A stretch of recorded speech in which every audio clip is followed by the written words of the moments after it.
ಮನೆ ಆಳ ಕೆಲಸ ರೀ ಅಂತೇನೆ. ಅಲ್ಲ ಅನ್ನುವ ನೀ ಹೇಳು ವಿಷಯ ಕೇಳಿ ತಲೆ ರಾಂಗ್ ಆಯ್ತು. ನೋಡು ಚೆಲುವಿ, ನಮ್ಮ ಊರಾಗ ಕೆಟ್ಟವ್ರು ಇದ್ದಾರ, ಒಳ್ಳೆಯವ್ರು ಇದ್ದಾರ. ನೀ ವ್ಯಾಪಾರ ಮಾಡಕತ್ತಿ ಎಷ್ಟು ವರ್ಷ ಆಯ್ತು. ನಮ್ಮ ರಂಗಜನ ಮಂಟನ ಎಂತದಂತ ನಿನಗೂ ಗೊತ್ತೈತಿ. ಅವ್ರ ಮಗ ಶಾಲೆ ಕಲಿಯೋಲ್ಲ ಬಂದಾಗ ಯಾವ್ದೋ ಹೆಣ್ಣು ಮಗು ಕಟ್ಕೊಂಡ್ ಬಂದನಂತ. ಆ ಹೆಣ್ಣು ಮಗು ಜೀವ ತಿನ್ನಾಗತ್ತಾರಂತ ನೋಡ. ಅಲ್ಲ ಮಾವ ಅವಂಗಂದ್ರ ನೀ ಯಾಕೆ ಎಷ್ಟು ಸಿಟ್ಟಿಗೆ ಬರಾಕತ್ತೀವ ಎಷ್ಟು ಬಿರ್ಸಿಗೆ ಬಂದಿ ಒಮ್ಮೆಲಿಗೆ ಮುಂದ್ ನೀ ಏನ್ ಕೆಲಸ ಮಾಡಕಂತೀನಿ ಏನಂತ ಕೇಳ್ತಿ ನೋಡ್ ಮಾವ. ನಂದು 2 ಎಕರೆ ಹೊಲ ಇರ್ತಾವ ಹೊಲದಾಗ ಒಟ್ಟ ತೆಲಿನ ಹಾಕಿಲ್ಲ ನಾನು. ಒಂದಷ್ಟು ಕರಿಕಿ ಬೆಳೆದ ಸಳ್ಳು ಹೊಡ್ಯಾಕತ್ತೈತೆ ಮಾವ. ಇದೇ ನೋಡ ನಿನ್ನ ದಾಟ ಕೆಲಸ ಅಂತೀನಿ. ಸುಳಿ ಹೊಡ್ಯಾಕತ್ತಾವು ಅಂದೆ. ತಿಂಗಳಿಗೊಮ್ಮೆ ಮಾಲಿಕ ಅಂದ್ರ 6 ತಿಂಗಳಿಗೊಮ್ಮೆ ಕೈ ಹಾಕಿ ನಿನ್ನ ಕರ್ಕಿ ಪಡ ಸುಳಿ ಹೊಡೆದಿಲ್ಲ ನೋಡ.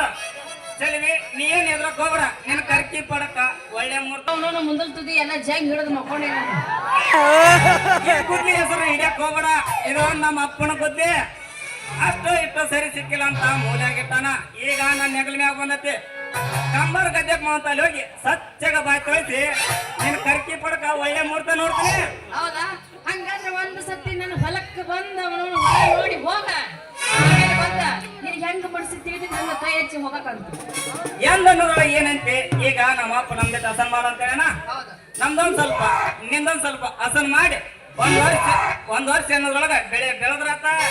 ನೋಡ ಮಾವ ಅಲ್ಲದನಲ್ಲ ನಮ್ಮ ಮಾವ ಅವ ಮನ್ಯಾಗ ಕುಸ್ತಿ ಅಡಿಕೆಟ ಫುಲ್ ಪ್ರಾಕ್ಟೀಸ್ ಮಾಡಕತ್ತಾನ.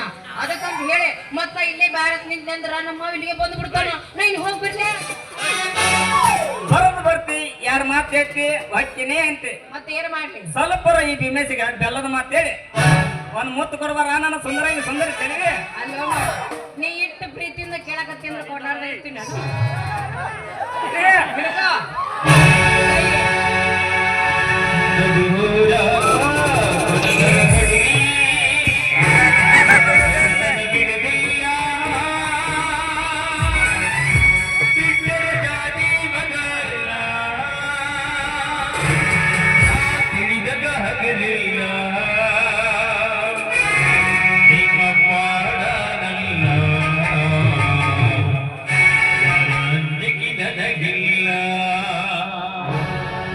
ನಿಮ್ಮ ಪಾಡನಲ್ಲ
ಪತಿದೇವರು ಸತಿ ಹೇಳಿದಂತೆ ಅವರ ಮಾರ್ಗದಲ್ಲಿ ನಡೆಯುತ್ತಿದ್ದಾರೆ. ಅಣ್ಣ ತಂಗಿ ತಂದೆ ಮಾತಿಗೆ ತಕ್ಕಂತೆ ತಾಳ ಹಾಕುತ್ತಾರಂತ ನಾನು ಭಾವಿಸಿದ್ದೆ. ಅವರಿಗೆ ಯಾವ ಹ್ಯಾಬಿಟ್ಸ್ ಕೂಡ ಇದೆ ಅಂತ ಭಾವಿಸಿದ್ದೆ. ಆದ್ರೆ ನಿನ್ನೆ ಮಧ್ಯರಾತ್ರಿಯಲ್ಲಿ ಮದ್ಯಪಾನ ಸೇವಿಸಿ ಅವರ ಅಣ್ಣನ ಬಗ್ಗೆ ಅಣಕಿಸಿ ಮಾತನಾಡ್ತಾ ಇದ್ದಾರಲ್ಲ, ಅವರ ಮನದಲ್ಲಿ ಯಾವ ವಿಷಯ ಇದೆ ಅಂತ ತಿಳಿದುಕೊಂಡು ಆದಷ್ಟು ಬೇಗ ಆ ಶಂಕರ್ ಸರಳವನ್ನು ಕೈಗೆ ಮಾತು ಕೇಳಿ ರಾಮ ಲಕ್ಷ್ಮಣನನ್ನು ಕಾರಿಗೆ ಹತ್ತಿದಂತೆ ಆದಷ್ಟು ಬೇಗ ಆ ಶಂಕರ್ ಸರಳ ಅನ್ನು ನಾನು ಮನೆಯಿಂದ ಹೊರ ಹಾಕ್ಲೇಬೇಕು. ಆ ಮುದುಕನನ್ನು ನನ್ನ ಮನೆ ಕೆಲಸಕ್ಕೆ ಇಟ್ಟುಕೊಂಡು ನಾನೊಬ್ಳು ಹಾಯಾಗಿದ್ರೆ ಸಾಕು ನನಗೆ. ಮತ್ತೇನು ರಾಣಿಯವರು ಈ ಲೋಕ ಬಿಟ್ಟು ಮತ್ಯಾವ ಲೋಕಕ್ಕೆ ಹೊರಟಿರೋರಲ್ಲ? ಮತ್ಯಾವ ಲೋಕರಿ? ಈ ಊರಲ್ಲಿ ಡಾಕ್ಟರ್ ಆಗಿ ಜನಸೇವೆ ಮಾಡುವ ನಿಮ್ಮನ್ನು ನೋಡಿ ನನಗೆ ತುಂಬಾ ಖುಷಿ ಆಗ್ತಾ ಇದೆ. ಅದಕ್ಕೋಸ್ಕರ ನಮ್ಮ ತಂದೆಯವರಿಗೆ ಫೋನ್ ಮಾಡಿ ಬಹಳಷ್ಟು ದುಡ್ಡು ಕಳ್ಸಂತ ಹೇಳ್ಬೇಕು. ಯಾಕಂದ್ರೆ ನಮ್ದೇ ಸ್ವಂತ ಆದ ದವಾಖಾನೆಯನ್ನು ಕಟ್ಟಿಸಿ ಜನಸೇವೆ ಜನಾರ್ದನ ಸೇವೆ ಅಂತ ಕಾಲ ಕಳೆದ್ರಾಯ್ತು. ಈಗ ನಿನಗೆ ಯಾವುದಕ್ಕೆ ನಾನು ಕೊರತೆ ಮಾಡಿರುವೆ? ನನ್ನ ಓದಿಯಾಗಿ ನಿಮ್ಮ ತಂದೆಯವರು ಸಾಕಷ್ಟು ಹಣದ ಸಹಾಯ ಮಾಡಿದ್ದಾರೆ. ಮತ್ತೆ ನನ್ನ ನೆಚ್ಚಿನ ಮಡದಿಯಾಗಿ ಬಂದಿರುವೆ. ಇದಕ್ಕಿಂತ ಇನ್ನೇನು ಬೇಕೆ ನನಗೆ? ಸಾಹೇಬ್ರು ಡ್ಯೂಟಿಗೆ ಹೋಗುವ ಸಮಯವಾಯ್ತು ರೀ, ಸ್ವಲ್ಪ ಇಲ್ಲೇ ನಿಂತ್ಕೊಳ್ಳಿ, ಹೊರಗಡೆ ಹೋಗಿ ಕಾಫಿ ತರುತ್ತೇನೆ.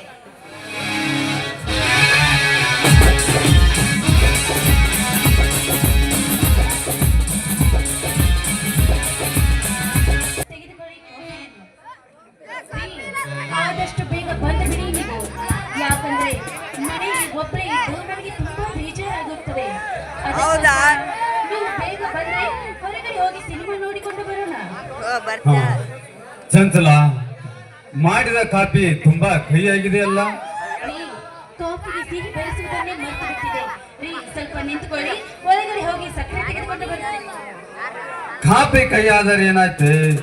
ಸಕ್ಕರೆಗಿಂತ ಮಿಗಿಲಾಗಿ ನನ್ನ ಸಲಹೆ ಸೂಚನೆಗಳನ್ನು ಕೊಡ್ತಿರಲ್ಲ, ಇದಕ್ಕಿಂತ ಮತ್ತೇನ ಬೇಕೆ ಸಿಹಿ? ಕೈ ಬಿಡ್ರಿ ನನ್ನನ್ನು. ಒಳಗಡೆ ನಿಮ್ಮ ಹಾಗೆ ರಾಜಕುಮಾರ ಇದ್ದಾನೆ. ಕಣ್ಣು ಕಾಣದ ಕುರುಡಿ ತಂಗಮ್ಮ, ಇನ್ನು ಚಿಕ್ಕ ಹುಡುಗ ಆ ರಾಜು. ಬಾರೇ ನನ್ನ ರಾಣಿ ಬಾ.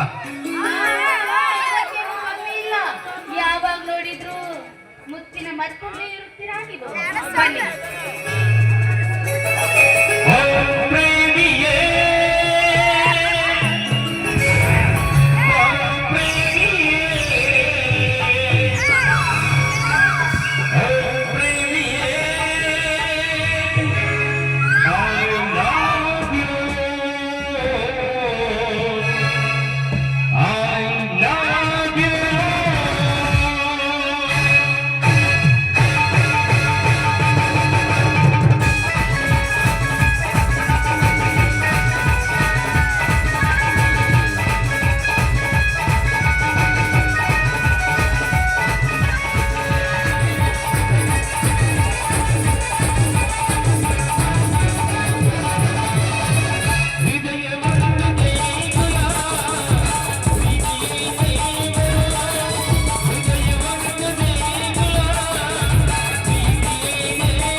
ನೀನು